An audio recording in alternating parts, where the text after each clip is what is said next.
నమస్కారం. రుద్రాక్షల ప్రత్యేక కార్యక్రమానికి స్వాగతం. రుద్రాక్ష జగద్రక్ష. ప్రముఖ రుద్రాక్ష నిపుణుడు, వేద గణిత శాస్త్రవేత్త, ఎన్నో జాతీయ అంతర్జాతీయ అవార్డుల గ్రహీత డాక్టర్ పాండురంగారావు గారు మనతో పాటు స్టూడియోలో ఉన్నారు. మీ పుట్టిన తేదీ వివరాలు తెలిపే ఎటువంటి రుద్రాక్షలు ధరించాలో గురువు గారిని అడిగి తెలుసుకుందాం.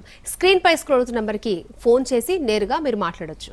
నమస్కారం గురువు గారు. నమస్కారం. ఓం నమ శివాయ. ఓం నమ శివాయ. సో ఎప్పట్లానే ఇవాళ కూడా మా ప్రేక్షకుల కోసం ఒక మంచి మోటివేషనల్ స్టోరీ, బాగా పాత కథ ఒకటి చెప్పుకుందాం. ఓకే. వాస్తవంగా జరిగింది. అది ఇప్పుడప్పుడుది కాదు, క్రీస్తు శకం 6వ శతాబ్దాన్ని, అంటే దాదాపు 1500 సంవత్సరాలు ఒక్కసారి వెనక్కి వెళదాం. ఎప్పుడు మామూలు కథలే చెప్పుకుంటున్నాం కదా. ఒక యువకుడు చిన్న చిన్న రచనలు చేస్తూ, కవితలు రాస్తూ అందరి దగ్గర మెప్పు పొందుతున్నాడు. ఏం రాస్తున్నావు ఈ వయసులో, ఏం భలే ఉంది అంటున్నారు. సరే, వీళ్ళు వెళ్ళి వాళ్ళ తండ్రితో, మీ అబ్బాయి చాలా బాగా రాస్తున్నాడు, అద్భుతం, అంటే చిన్నపిల్లాడు, వాడికి ఏం తెలుసు, ఎందుకు అనవసరంగా అని ఇబ్బంది పెడతారు, లేనిది ఉన్నట్టుగా ఎందుకని ఆకాశాన్ని ఎత్తేస్తారు, ఊరుకొండయా అని తిట్టేవాడు.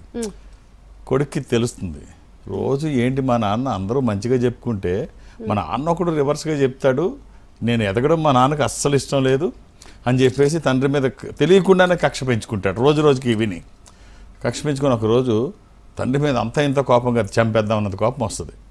పెద్ద రాయి తీసుకొని తల మీద కొట్టి చంపేద్దాం అనుకుంటాడు. అనుకొని చెప్పేసి ప్లాన్ చేసుకుంటాడు, వచ్చే దారి చూసుకుంటాడు, కొట్టేద్దాం అనుకుంటాడు. సరే, ఈలోపు ఇంటికి వెళ్తే తండ్రి మాట్లాడుకుంటున్నారు. తల్లి అడుగుతుంది తండ్రిని, అంటే భర్తను అడుగుతుంది, ఏంటండి వాడు ఏదో బాగా రాస్తున్నాడు, అందరూ మెచ్చుకుంటున్నారు, ఊరంతా అందరూ మీ దగ్గరికి వచ్చి వాడు బాగా రాస్తున్నాడు అంటే మీరు ఒక్కడే ఏమిటి ఇలాగంటారు, ఏడ్చాడు వాడికేం వచ్చని కొడుకు ఎదుగుతుంటే అలాగంటారు. ఏంటంటే, పిచ్చిదానా, నీకంటే నాకు ఉంటుంది ప్రేమ, నాకేం తక్కువ కాదు, కొడుకుని 10 మంది ముందు నేను పొగిడితే వాడికి ఆయుక్షీణం, వాడు ఎదుగుదల నేను లోపల రోజు గర్వపడుతున్నాను, అంత గొప్ప కొడుకు నాకు పుట్టాడని రోజు సంబరపడిపోతున్నాను, నన్ను ఆడి ముందు పొగడడం నాకు ఇది ఇబ్బంది అంటే, అది విన్న కొడుకు, అయ్యో ఇంత తప్పు చేశానా, మా నాన్నకి ఇంత ప్రేమ ఉందా నా మీద అని చెప్పి ఒక్కసారి వచ్చి కాళ్ళ మీద పడతాడు. కాళ్ళ మీద పట్టి, నాన్న క్షమించండి, మీ గురించి నేను ఇలా అనుకున్నాను, మిమ్మల్ని చంపేద్దాం అనుకున్నాను, ఈ పాపానికి నిష్కృతి లేదు, సో మీరు నన్ను ఏదైనా శిక్షించండి. లేదు నాయన, పశ్చాత్తాపాన్ని మించినది ఇది లేదు, నీకు ఇంకేం శిక్ష అక్కర్లేదు అంటే, లేదు మీరు శిక్షించకపోతే నేను ఊరుకోని అంటాడు. సరే, అయితే మీ అత్తారింటికి వెళ్ళి 1 సంవత్సరం పాటు ఉండు, 1 సంవత్సరం మీ అత్తారింటి దగ్గర ఉండు, సంవత్సరం అవ్వగానే వచ్చి ఎవరికి ఏం చెప్పొద్దు. సరే, సంవత్సరం అత్తారింటి దగ్గరికి వెళ్తాడు. వెళ్ళంగానే అత్తారు అల్లుడు వచ్చాడని చెప్పేసి బాగా మర్యాదలు చేసి కొత్త వంటలన్నీ వండుతున్నారు, రోజు అద్భుతంగా చూస్తున్నారు. 30 రోజులు అయింది, చూడడంలో తేడాలు వచ్చాయి. ఇంకో 30 రోజులు అయింది, చిన్న పనులు చెప్పడం మొదలెట్టారు. ఇంకో 30 రోజులు అయ్యేటప్పటికి చిరాకు పడ్డం మొదలుపెట్టారు. ఇక బావమరుదులు కూడా పొలం పనులకు కూడా తీసుకెళ్తున్నారు. ఇక రకరకాలుగా తన పరిస్థితి అధోగతి అయిపోయింది. భార్య అంటుంది, ఎందుకండి వెళ్ళిపోండి మీ ఇంటికి, ఇక్కడ బాగాలేదు పరిస్థితులు అంటే, ఏమీ పట్టించుకోడు. సంవత్సరం అవుతుంది, సడన్గా ఒకరోజు నేను వెళ్ళిపోతున్నాను అంటాడు. అందరూ అత్తారింటి దగ్గర అందరూ వచ్చి, ఏం జరిగింది, వెళ్ళిపోతున్నారు ఏమిటనంటే, ఇలా జరిగిందంతా చెప్తాడు. మా నాన్న శిక్ష వేశాడు, నేను ఇక్కడికి వచ్చాను, ఆ శిక్ష అయిపోయింది, ఇవాళతో వెళ్ళిపోతున్నా. అయ్యయ్యో ఎంత తప్పు చేశాను, తెలియక మేము ఇవన్నీ తెలియక తప్పు చేసామని అనుకుంటాను. ఏం కాదు, నాకు అంతా మంచిగా జరిగింది. సో మా నాన్న ఉద్దేశం ఏమిటి అంటే, నాకు పని చేసుకోవడానికి వీలైన ప్రదేశాన్ని కేటాయించాడు. ఇక్కడైతే నాకు డిస్టర్బెన్స్ ఉండదు, అక్కడైతే వాళ్ళందరూ ఉంటారు. నేను ఇక్కడ ఉండడం వల్ల ఏం జరిగిందంటే, ఈ సంవత్సరంలో అద్భుతమైన 6 కావ్యాలు రచించాను. ఈ పిల్లాడు ఎవరంటే, ఈ యువకుడు ఎవరంటే భారవి, ఒక సంస్కృత కవి, మనకి అద్భుతమైనటువంటి సంస్కృత గ్రంథాలు 6 అందించినటువంటి మహామేధావి, గొప్ప కవి. కిరాతార్జునీయం రాసింది తనే.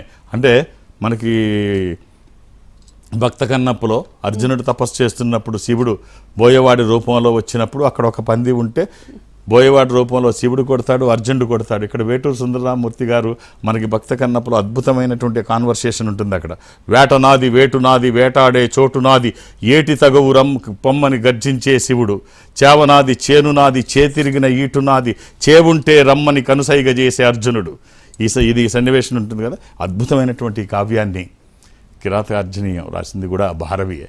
సో కాబట్టి తల్లిదండ్రులు ఏది చేసినా మంచి చేస్తారు, తల్లిదండ్రులని తప్పనుకోవడం లేదు. ఎక్కడుంటే కొడుకు ఎదుగుతాడు, ఎక్కడ తనకు రాయడానికి అవకాశం ఉంటుంది. అలాగే కొడుకు ముందు అందరి ముందు కీర్తిస్తే కొడుకు ఆయుక్షీణం, ఇలాంటి ఆలోచనతోనే తనని ఇది చేశాడు తప్ప కొడుకు మీద ద్వేషంతో కాదు. చాలామంది పిల్లలు తల్లిదండ్రుల పట్ల ఇలాంటి భావమే కలిగి ఉంటారు. తల్లిదండ్రులు ఎక్కడ దుష్టులు దుర్మార్గులు ఉండరు. సో కాబట్టి పిల్లలు అర్థం చేసుకోగలిగితే బాగుంటుంది. సో ఫస్ట్ కాలర్ మాట్లాడదాం. దుర్గాప్రసాద్ గారు హైదరాబాద్ నుంచి. దుర్గాప్రసాద్ గారు మనతో పాటు గురువు గారు ఉన్నారు, మాట్లాడండి. హలో. ఓం నమ శివాయ. దుర్గాప్రసాద్ గారు. ఓం నమ శివాయ గురుగారు. ఎలా ఉన్నారు? బాగున్నానండి, మీరు ఎలా ఉన్నారు? నాకేమండి first class. Date of birth గురుగారు, నాకు ఒక మంచి రుద్రాక్ష చెప్పండి. మీరు ఒకసారి డేట్ ఆఫ్ బర్త్ ఇవ్వండి. 27/2/2001 2001 సాయంత్రం 6:10 అవును, ఇది మంగళవారం నాడు. అవునండి.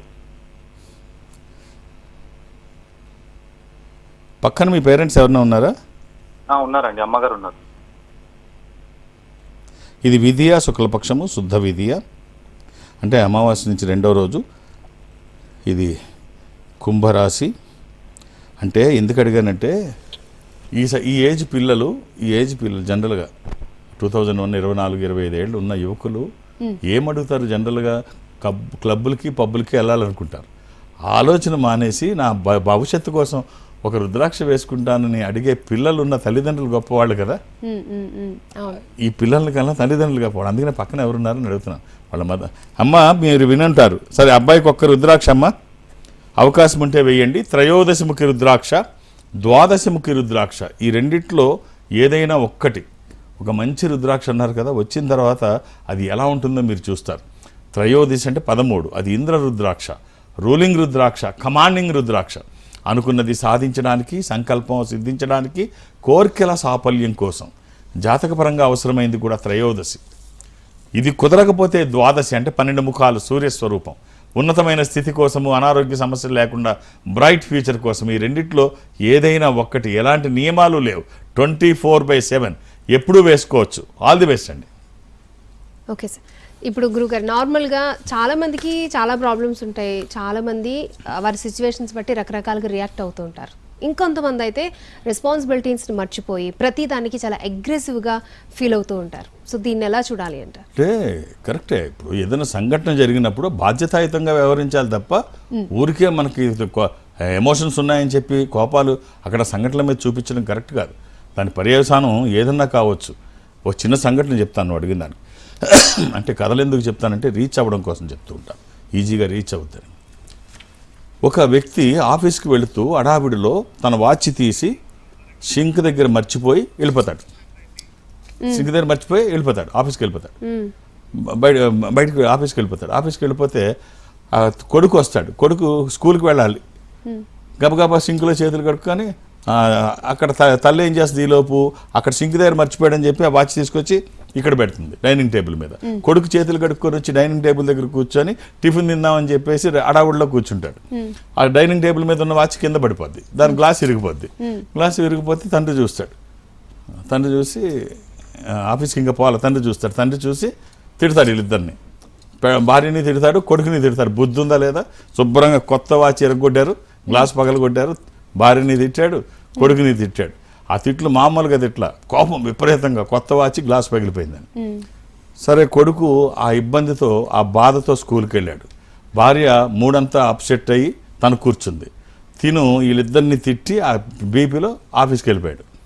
ఆఫీస్కి వెళ్ళిపోతే తర్వాత ముందుకు వెళ్ళిన తర్వాత అర్థమైంది సూట్ కేసు మర్చిపోయానని. ఆఫీస్ది వెనక్కి వస్తే ఇల్లు తాళం వేసి ఉంటుంది. భార్య బయటకు వెళ్ళింది, కొడుకు స్కూల్కి వెళ్ళాడు. స్కూల్కి వెళ్తే అక్కడ మూడు బాగలేదు, ఎగ్జామ్ రాయాలి. నేను రాయలేని పరిస్థితిలో నేనున్నానని టీచర్కి చెప్తాడు. నా మైండ్ బాగాలేదు, నేను ఏడుస్తూ కూర్చున్నాడు కుర్రాడు.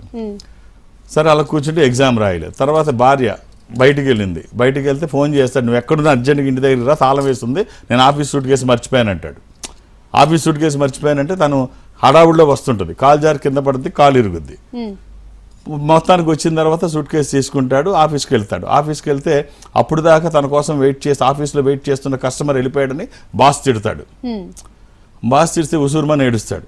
ఇంటికి వస్తేనేమో పిల్లాడు స్కూల్ నుంచి కబురు వస్తుంది, మాస్టర్ రమ్మన్నారు. అక్కడికి వెళ్తే ఈ ఎగ్జామ్ రాయలేదు. హాస్పిటల్కి వెళ్తే కాలు ఇరిగి ఉంది. వీడికి వెళ్తే ఆఫీస్లో బాస్ తిడుతున్నాడు. ఇవన్నీ ఒకసారి ఆలోచిస్తే ఏం జరిగిందంటే అక్కడ రెస్పాన్సిబిలిటీ మర్చిపోయి రియాక్ట్ అవ్వడం. వాచ్ పడిపోయింది, గ్లాస్ ఇరిగింది. ఇక్కడ అంత అగ్రెసివ్గా రియాక్ట్ అవ్వక్కర్లేదు. ఆ రియాక్షను ఫలితం ఏమిటంటే ఆ చిన్న రియాక్షన్ అగ్రెసివ్గా అక్కడ రియాక్ట్ అవ్వడం. రెస్పాన్సిబిలిటీ చూపించాల్సిన ప్లేస్లో రియాక్షన్స్ ఉంటే ఇలాగే ఉంటుంది. కాబట్టి మీ బాధ్యతలు గుర్తించండి. ఊరికే మనకి ఎమోషన్స్ ఉన్నాయని ఎక్కడ పడితే అక్కడ చూపిస్తే ఇలాంటివి వస్తాయి. దీన్నే బటర్ఫ్లై ఎఫెక్ట్ అంటారు. ఒక చిన్న ఇది జరిగితే దీని ఎఫెక్ట్ ఇన్ని ఏటలు చుడుతుందన్నమాట. కాబట్టి ఒక చిన్న పొరపాటు జరిగితే అవి ఎన్నో అనర్థాలకు దారితీస్తుంది. కాబట్టి ఆలోచించి ఏదైనా నిర్ణయం తీసుకోండి. రియాక్షన్స్ అదుపులో లేకపోతే చాలా కష్టం. ఎమోషన్స్ ఎప్పుడు మన అదుపులో ఉండాలి. ఎమోషన్స్ అదుపులో లేకపోతే ఇలాగే రియాక్షన్స్ ఉంటాయి. ఓకే గురుగారు, రియాక్షన్స్ ఉంటే ఆ ఫలితాలు ఎలా ఉన్నాయి మనకు ఇలాగే చాలా మంది జీవితంలో నిత్యం జరుగుతుంటాయి. ఇవి మనం ఏదో కథ అనుకుంటున్నాం, నిత్యం ఇలాగే జరుగుతాయి చాలా మంది జీవితంలో. ఓకే గురుగారు, ఇప్పుడు సుదర్శన్ రెడ్డి ఫ్రమ్ వరంగల్ కాలర్ అందుబాటులో ఉన్నారు, మాట్లాడదాం. సుదర్శన్ రెడ్డి గారు మనతో పాటు గురువు గారు ఉన్నారు, మాట్లాడండి. నమస్కారం గురుగారు. ఓం నమ శివాయ. ఏమిటండి గురుగారు, మా అబ్బాయి డేట్ ఆఫ్ బర్త్ ఇవ్వండి సార్. 24/10/2002. 24/10/2002. 2002 గురువారం పుట్టినట్టు తెలుసు కదండి. గురువారం పుట్టాడు. గురువారు ఎంతమంది పిల్లలండి? ఒక అబ్బాయి, ఒక అమ్మాయి. ఇది ఆ రోజు సంకటహర చతుర్థి అంటే బహుళ చవితి. ప్రతి మాసం పౌర్ణమి తర్వాత వచ్చే చవితిని సంకటహర చతుర్థి అంటాం. ఆ సంకటహర చతుర్థి రోజు తను పుట్టాడు అబ్బాయి. ఇది వృషభ రాశి, నక్షత్రం రోహిణి. ఈ అబ్బాయికి మీరు రివర్స్ రుద్రాక్ష ద్వాదశముఖి కానీ నవముఖి కానీ ఈ 12 ముఖములు కలిగిన ఈ రుద్రాక్ష ద్వాదశ ఆదిత్య స్వరూపం అంటే సూర్యస్వరూపం. ఉన్నతమైన స్థితి కోసము, అనారోగ్య సమస్యలు లేకుండా బ్రైట్ ఫ్యూచర్ కోసం. అది కుదరకపోతే నవముఖి అమ్మవారి స్వరూపం. ఈ రెండిట్లో ఏదో ఒకటి. అలా అని ఏది పడితే అది వేయకండి. దురదృష్టం, రుద్రాక్షల్లో 199 నకిలీలే ఉంటాయి. ఒక్కటైనా మంచిది వేయగలిగితే ఆ వచ్చే ఫలితం ఒక అద్భుతం. ఆల్ ది బెస్ట్ అండి. ఓకే గురుగారు, సో చాలామంది మిమ్మల్ని కలవాలనుకుంటారు, మీ కాంటాక్ట్ అవ్వాలనుకుంటారు. అలాగే మీరు చాలా చోట్ల పర్యటన చేస్తూ ఉంటారు కాబట్టి అసలు ఎక్కడ అందుబాటులో ఉంటారు? చాలా చోట్ల పర్యటనలు ఏమి నేను చేయను. ఈ సంస్థ ప్రపంచవ్యాప్తంగా ఉంటుంది. ఎక్కడికి వెళ్ళడానికి సాధారణంగా నాకు అవకాశం ఉండదు. ప్రతి గురువారం నాడు ఈ సంస్థ ఏదో ఒక బ్రాంచ్ ఆఫీస్కి వెళ్ళాలని ఒక నియమం పెట్టుకున్నాం ఈ మధ్యకాలంలో. అంటే భారతదేశం అంతా ఉంటుంది. నేను సౌత్ ఇండియా అటెండ్ అవుతాను. సౌత్ ఇండియాలో నేను అటెండ్ అయ్యే ప్లేస్లో ప్రతి గురువారం నాడు ఏదో ఒక బ్రాంచ్కి వెళ్తాను. ఇప్పుడు కమింగ్ థర్స్డే నేను ఇక్కడికి వెళుతున్నాను, రాజమండ్రి వెళుతున్నాను. రాజమండ్రిలో మధ్యాహ్నం 1 గంట వరకే ఉంటాను. కేవలం 2 గంటలు ఉంటాను. మీరు ఎక్కువ పేర్లు నమోదు చేస్తే నాకు ఇబ్బంది అయిపోద్ది. నన్ను కలవాలనుకొని మీరు వేరు పేర్లు అంటే ఒక్కొక్కళ్ళు 2-3 పేర్లు రాయిస్తే నాకు కష్టమైపోద్ది. నాకు సంఖ్య కాదు కావాల్సింది సమయం. మీరు సమయం ఇస్తే, మీరు ఇక్కడ చూస్తున్నారు 8 సెకండ్లో మీ జాతకాన్ని నేను అనలైజ్ చేస్తున్నాను. 1 నిమిషం సమయం ఇస్తే మీ జాతకాన్ని చాలా బాగా అనలైజ్ చేయగలన్న నమ్మకం నాకుంది. అందుకని అర్థం చేసుకొని ఒక్కొక్క పేరే ఇవ్వండి. ఇదేం ఎమర్జెన్సీ కాదు, మళ్ళీ నేను వచ్చినప్పుడు కలవచ్చు అంతగా ఇదైతే. అలాగే హైదరాబాద్లో నన్ను కలవడానికి నేను ఎవరికి అపాయింట్మెంట్స్ ఇవ్వను, ఏ రికమెండేషన్ తీసుకోను. నన్ను కలవడానికి ఇవేం అవసరం లేదు. నేను ఉన్నప్పుడు వస్తే చూసేస్తాను అంతే. అలాగే దూర ప్రాంతాల నుంచి కూడా ఇక్కడి వరకు రావక్కర్లేదు. ఈ సంస్థ అన్ని చోట్ల ఉంటుంది. నేను సౌత్ ఇండియా అటెండ్ అవుతాను. సౌత్ ఇండియాలో ఈ సంస్థకి దగ్గరగా మీరు ఎక్కడైనా ఉంటే, అంటే సపోజ్ మీరు బెంగళూరులో ఉంటే ఈ సంస్థ బెంగళూరులో ఇన్ఫాంట్రీ రోడ్లో ఉంటుంది. మీరు అక్కడికి వెళితే వాళ్ళు ఒక స్పెషల్ రూమ్లో కూర్చోబెట్టి స్పెషల్ స్క్రీన్ ముందు అటు మీరు ఇటు నేను ఎదురుబదురుగా కూర్చొని మాట్లాడుకునేటువంటి అవకాశం వాళ్ళు కల్పిస్తారు. మాట్లాడే ప్రయత్నం నేను చేస్తాను. అది చెన్నై కావచ్చు, బెంగళూరు, విశాఖపట్నం, విజయవాడ, తిరుపతి, రాజమండ్రి, శ్రీశైలం, వేములవాడ, కాళహస్తి, ఇలా ఏదైనా కావచ్చు. మీరు ఎక్కడికైనా వెళితే ఈ సంస్థ ఉన్న దగ్గరికి వాళ్ళతో మాట్లాడించే ప్రయత్నం చేస్తారు. మాట్లాడే ప్రయత్నం నేను చేస్తాను. ఆ విధంగా నాతో మాట్లాడినా, డైరెక్ట్గా హైదరాబాద్ వచ్చి నన్ను కలిసినా, లేదు రేపు గురువారం నాడు రాజమండ్రిలో నన్ను కలవాలని అనుకున్నా, ఒక్కొక్క పేరు మాత్రమే ఇవ్వండి. 2-3 అయితే కష్టం అవుతుంది. అర్థం చేసుకొని సహకరించండి. ఓకే గురుగారు, next caller Mahesh Babu from Bengaluru. Mahesh Babu గారు నమస్తే అండి, మనతో పాటు గురుగారు ఉన్నారు, మాట్లాడండి. మహేష్ బాబు గారు, నమస్తే గురు. ఓం నమ శివాయ్. నేను పుట్టింది 16/8/1980. ఏమండి సాయంత్రం డేట్ ఆఫ్ బర్త్ చెప్తున్నారు, ఇంకొకసారి చెప్పండి. 16/8/1985 సాయంత్రం 7:30.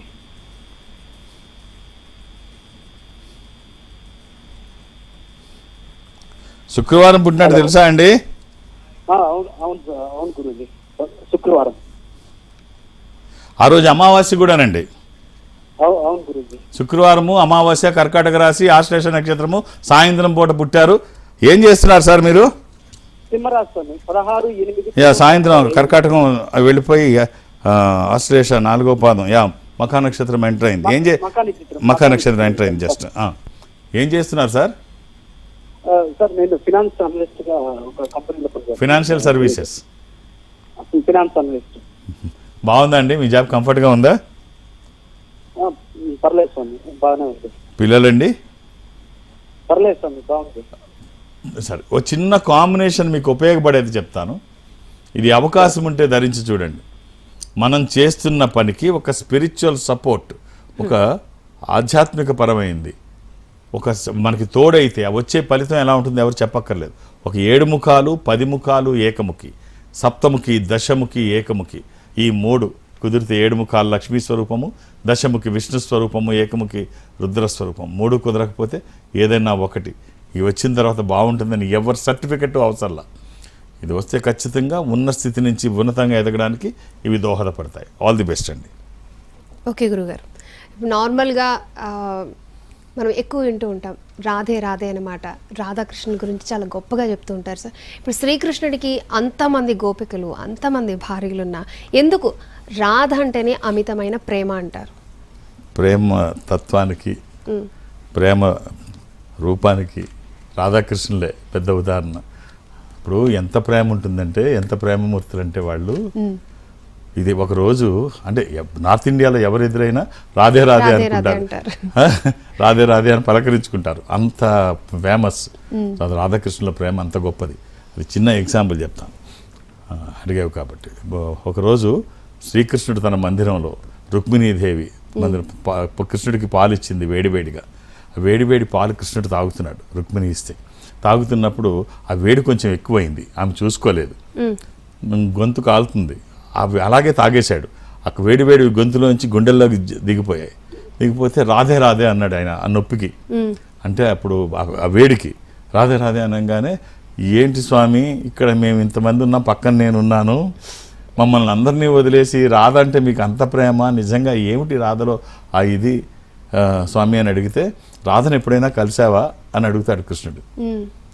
లేదు స్వామి అంటే, ఒక్కసారి వెళ్ళి రాధను కలిసిరా, ఆ తర్వాత మాట్లాడదాం అంటాడు. సరే అని రాధను కలవడానికి వెళుతుంది, రుక్మిణి వెళుతుంది. రాధను కలవడానికి వెళితే రాధా మందిరం దగ్గరికి వెళ్ళేటప్పటికి లోపల నుంచి ఒక ఆమె వస్తుంది బయటికి. చూసింది రుక్మిణి, అబ్బా ఏమి సౌందర్యం, అవతలకి సౌందర్యం అంటే ఇలా ఉంటుందా, ఇంత అందమా, అందుకే నా కృష్ణుడి అందానికి బానిస అయిపోయాడు అని చెప్పేసి తన దగ్గరికి వెళ్ళి కాళ్ళకి నమస్కారం చేస్తుంది రుక్మిణి. చేయంగానే ఎవరమ్మా మీరని అడుగుతుంది.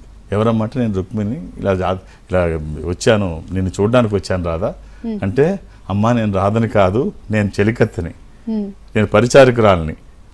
అమ్మ లోపల ఉన్నారు, 7 ద్వారాలు దాటిన తర్వాత లోపలికి వెళ్ళాలి.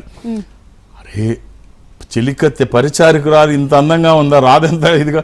ఆమె చెప్తుంది చెలికత్తె, అమ్మ నేను కాదు, నన్ను చూసి పొరపడ్డారు, ఆమె అతిలోక సౌందర్య రాశి. ఒక్కసారి మీరు చూడండి, 7 గుమ్మాలు దాటి వెళ్ళాలి. లోపలికి వెళుతుంటే అక్కడ లోపల రాధ ఉంది, చూసింది దూరం నుంచి.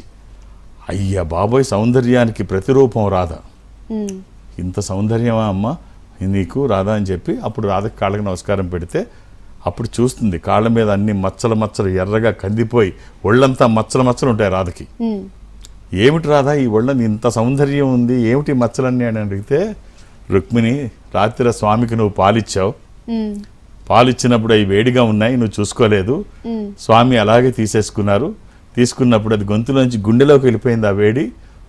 ఆ గుండెలో ఉన్నది నేనే కదా, మరి ఆ వేడి నాకే కదా తగిలేది, ఆ బొబ్బలు ఎక్కడెక్కుతాయి రుక్మిణి, నాకే ఎక్కుతాయి కదా. సో ఆ ప్రేమతత్వం అంటే, ఆమె కృష్ణుడి గుండెల్లో ఎప్పుడూ రాధ ఉంటుంది అని చెప్పడానికి ఈ సన్నివేశం. ఒక్కసారి చలించిపోయింది రుక్మిణి. ఇంత ప్రేమ ఉంటుందా మీ ఇద్దరి మధ్యలో, ఇంత బాండింగ్ ఉంటుందా, ఇంత అద్భుతమైన ప్రేమమూర్తులా మీ ఇద్దరు అని చెప్పేసి రుక్మిణి ఆశ్చర్యపోతుంది. అది కృష్ణుడికి రాధకి ఉండేటువంటి ఆ బాండింగ్, అనుబంధం అంత ఇదిగా ఉంటుంది. Next caller Niharika from Hanumakonda. Niharika గారు మనతో పాటు గురుగారు ఉన్నారు, ఒకసారి మాట్లాడండి. నమస్తే గురుగారు. ఓం నమ శివాయ. అమ్మ డేట్ ఆఫ్ బర్త్ 28/2/19. 20 అమ్మ 28 28 అండి. 28 ఫిబ్రవరి 1986 అండి.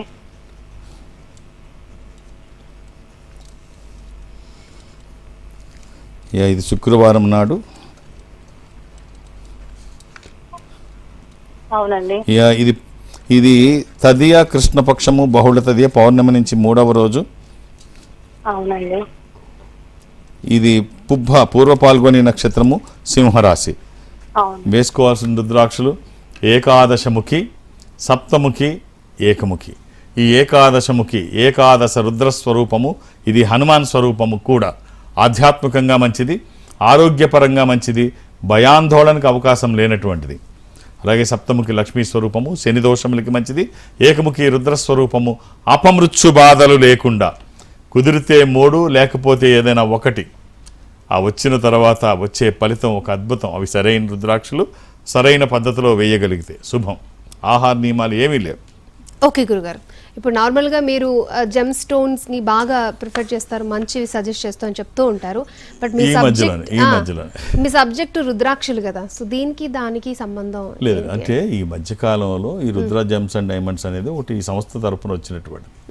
సో ఎవరు ఏ ఉంగరం పెట్టుకుంటే బాగుంటుందో అది అప్పుడప్పుడు నన్ను అడుగుతూ ఉంటారు లైవ్లో, నేను ఎప్పుడు దానికి స్పందించలేదు. ఇది పెట్టిన తర్వాత ఇక తప్పకదు కాబట్టి దాని మీద కూడా నేను సో నాకు దాంట్లో ప్రవేశం అంటే గొప్ప నాలెడ్జ్ అందులో ఉందని నేను చెప్పను. కానీ ఎవరైనా మీకు ఏ స్టోన్ పెట్టుకుంటే ఉంగరం పర్ఫెక్ట్ అదైతే ఖచ్చితంగా చెప్పగలను, అందులో సందేహం లేదు. నేను పనికొస్తానని మీరు అనుకుంటే నన్ను అడిగితే నేను చెప్తాను. ఈ సంస్థ భారతదేశం అంతా ఉంటుంది. ఖచ్చితమైన రింగ్ మీరు పెట్టుకోవడానికి వీలుగా, అంటే ఈ స్టోన్స్లో జనరల్గా ఎక్కువగా మోసమే ఉంటుంది. ఈ సంస్థలో మీరు అలా మోసపోవడానికి అవకాశం ఉండదు.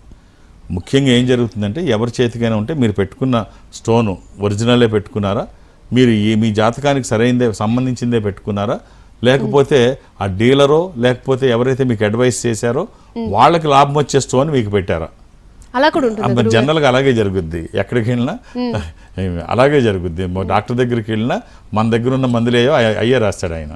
అంటే ఎందులో బాగుంటుంది అంటే ఎవరిని తప్పుపడ్డం ఉద్దేశం కాదు, జనరల్గా చెప్తున్నాను. సో ఇది అలాగే ఉంటుంది. ఇవి సంస్థలు అలా ఉండదు. అదొకటి 100 రూపాయలది 1000 రూపాయలు కూడా అమ్ముతుంటారు ఈ స్టోన్స్ లో. ఒక ఆధ్యాత్మిక సంస్థ 33 సంవత్సరాల నుంచి ఉంది. ఇక్కడ అన్ని డీటెయిల్డ్ ఇన్ఫర్మేషన్ ఉంటుంది. ప్రతిదీ IGI ఢిల్లీలో సర్టిఫికేట్ అయ్యే వస్తుంది. సూరత్లో తయారైన రింగ్ వస్తుంది. దట్టు ఇంకోటి ఏమిటంటే ఎవరికన్నా ఒకళ్ళు గోల్డ్లో చేయించుకోలేము అనుకుంటే పంచలోహాలు, అది గోల్డ్లా ఉంటుంది. ఈ రుద్ర ఫౌండేషన్ ఏం చేస్తుందంటే, అంటే ఇప్పుడు ఎవరన్నా దీంట్లో పంచలోహాల్లో చేయించుకోవాలి, అది గోల్డ్లా ఉంటుంది. దాని కాస్ట్ పంచలోహాల్లో మెటల్ కాస్ట్ 2800 అవుతుంది, 2800. 1400 రుద్ర ఫౌండేషన్ పే చేస్తుంది. 1400 మీరు పే చేస్తే సరిపోద్ది. 1400కి తర్వాత స్టోన్ కాస్ట్ ఎంత అయితే అంత మీరు పే చేసుకోవాలి. 50లో వచ్చేస్తుంది అన్నమాట. రుద్ర ఫౌండేషన్ సగం పే చేస్తుంది. సో మీరు భారతదేశంలో ఎక్కడి నుంచి అయినా మీ రింగ్ సైజ్ ఇస్తే, మీ వేలు అక్కడ ఇచ్చేస్తే మీకు ఇమీడియట్గా సూరత్లో తయారై 2వ రోజు అక్కడికి వస్తుంది. మీ ఇష్టం వచ్చిన స్టోన్ అది అక్కడ వాళ్ళు అడ్వైస్ చేస్తారు. లేదా నేను పనికొస్తానంటే నన్ను అడిగితే నేనైనా అడ్వైస్ చేస్తాను. సో మంచి రింగు, సరైన రింగు మీరు బంగారంలో కానీ పంచలోహాల్లో కానీ పెట్టుకోవడానికి ఈ సంస్థ పూర్తిగా సహకరిస్తుంది. ఎక్కడ మీరు మోసపోవడానికి అవకాశం ఉండదు. ఖచ్చితమైన మీకు సంబంధించిన రింగే మీరు పెట్టుకోగలుగుతారు. ఓకే గురుగారు, లాస్ట్ కాలర్ అపర్ణ గారు బాపట్ల నుంచి. అపర్ణ గారు మనతో పాటు గురువు గారు ఉన్నారు, మాట్లాడండి. అమ్మా ఓం నమ శివాయ్. నమస్తే గురుగారు. ఏమిటమ్మా? నా గురించి సార్. డేట్ ఆఫ్ బర్త్ ఇస్తారా? 22 11 1996.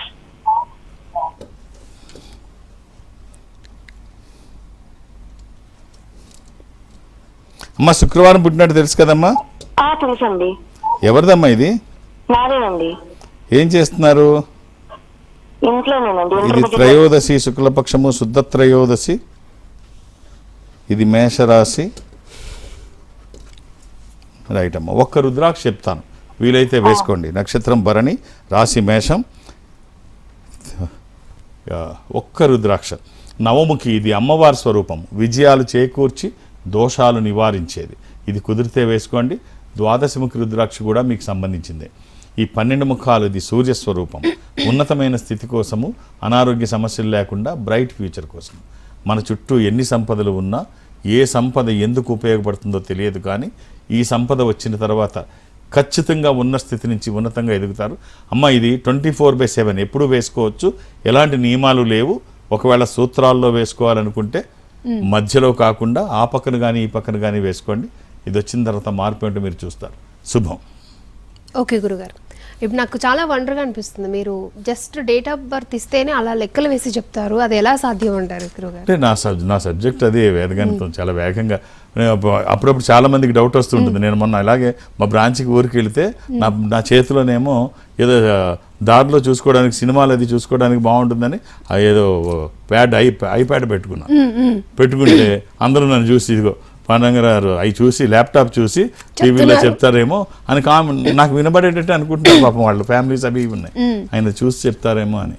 సో అలాగే నేను యూఎస్ వెళ్ళినప్పుడు కూడా మొట్టమొదటిసారి వెళ్ళినప్పుడు డాలస్ నగరంలో అనుకుంటా, గుర్తులేదు, అట్లాంటాలోనూ అందరూ ఒకసారి మీద పడిపోయి మీరు ఇలా చేస్తారు కదా, నిజంగా మీ ముందు ఏమీ ఉండవా, ల్యాప్టాప్లు కంప్యూటర్లు ఏమీ ఉండవు, చేత్తో లెక్క వేసేస్తారా అని అడిగితే అప్పుడు ఏమంటే అప్పటికప్పుడు వేసి చూపించాం. సో ఇది అందరికీ అనుమానం ఉంటుంది. సో నాకు 8 సెకండ్లు టైం ఇస్తే నాకు ఈ time of birth, place of birth ఏమీ అవసరం లేదు. తిరిగి వారం, నక్షత్రం, దశలు, అంతర్దశలు, సూక్ష్మ దశలు ఓ పక్క మీతో మాట్లాడుతూ ఉంటాను, బ్రెయిన్ పనిచేస్తూ ఉంటుంది, చేతులు రాస్తూ ఉంటుంది, పెదాలు కదులుతూ ఉంటాయి. 4 పనులు 8 సెకండ్లే చేయడం కాకుండా ఈ 12 గంటల్లో వేసే ఈ ప్రక్రియ మొత్తం కేవలం 8 సెకండ్లో వేస్తాను. Super, right, thank you sir. ఇది భారతీయ ఆధ్యాత్మిక సంపద గొప్పతనం, వ్యక్తుల గొప్పతనం కాదు, నా గొప్పతనం కాదు, మన ఆధ్యాత్మిక సంపద గొప్పతనం. ధన్యవాదాలు గురుగారు, చాలా ఓం నమ శివాయ. చక్కటి సలహాలు సూచనలు అందించినందుకు. రైట్, చూసారు కదా, ఇది ఈనాటి మన రుద్రాక్షలు జగద్రక్ష ప్రత్యేక కార్యక్రమం. నమస్తే.